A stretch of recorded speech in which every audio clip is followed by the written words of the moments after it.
Assalamualaikum warahmatullahi wabarakatuh. Kami dari kelompok 1 akan menjelaskan materi tentang pembubaran VOC. Sebelumnya, perkenalkan, nama saya Isnaini Ratna Kumalasari dan rekan-rekan saya. Saya Khonsa Kumala.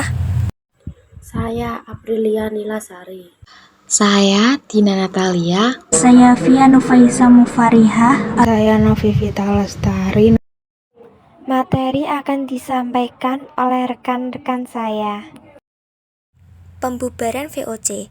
VOC dibubarkan pada tanggal 31 Desember 1799 dan Indonesia diserahkan kepada pemerintah Kerajaan Belanda. Bangkrutnya VOC ditandai oleh buruknya kondisi keuangan serikat dagang tersebut.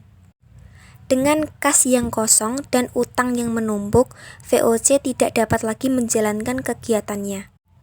Dengan utang yang mencapai 136,7 juta gulden, VOC meninggalkan kekayaan di Indonesia berupa kantor dagang, gudang, benteng, kapal, serta beberapa daerah kekuasaan. Berikut faktor-faktor yang menyebabkan VOC dibubarkan. 1. Korupsi para pegawai VOC. Para pegawai VOC, terutama pegawai tinggi dan perwiranya, disebut banyak menyalahgunakan kekuasaan untuk memperkaya diri sendiri. Bahkan, singkatan VOC diplesetkan menjadi Vergaan onder Corrupte, yang artinya tenggelam karena korupsi. 2. Besarnya anggaran untuk para pegawai. Kegemaran pejabat VOC berfoya-foya menerapkan feodalisme dalam menjalankan pemerintahan juga menjadi penyebabnya krisis keuangan yang dialami VOC. 3. Besarnya biaya perang.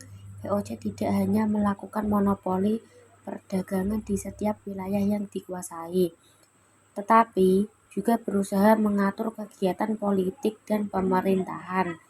Banyak perlawanan daerah lainnya yang harus diladeni oleh Belanda. Meski sebagian besar pertempuran itu dimenangkan oleh Belanda, tetapi biaya perang yang harus ditanggung VOC juga tidak sedikit. 4. Wilayah kekuasaan yang terlalu besar dengan pengawasan yang minim. VOC menerapkan aturan yang sangat ketat dan mengikat. Wilayah kekuasaannya pun cukup luas, namun kemajuan ini tidak dibarengi dengan pengawasan yang tinggi.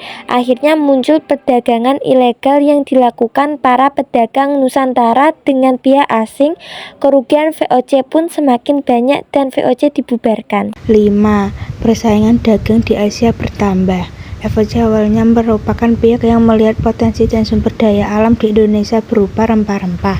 VOC melihat banyaknya minat terhadap sumber daya tersebut. Semakin berkembangnya zaman, semakin banyak pula pihak yang turut berdagang. Tak hanya Asia, bangsa Eropa lain seperti Prancis dan Inggris pun memiliki kongsi dagang yang kuat dan besar. Akhirnya persaingan dagang pun semakin meningkat dan VOC perlu mampu menyaingi para pesaing dagang. 6. Belanda takluk kepada Prancis pada 1795. Belanda takluk kepada Prancis dan fenomena itu menjadikan adanya kebangkrutan VOC. Saat itu, William V digulingkan oleh Napoleon Bonaparte dari Prancis. Melihat kondisi tersebut, ternyata otori VOC tak mampu membuat perusahaan ini bertahan. Faktor internal dan kepentingan pribadi pun dapat menjerumuskan hingga VOC dibubarkan pada tanggal 31 Desember 1799. Sekian presentasi dari kelompok kami. Wassalamualaikum warahmatullahi wabarakatuh.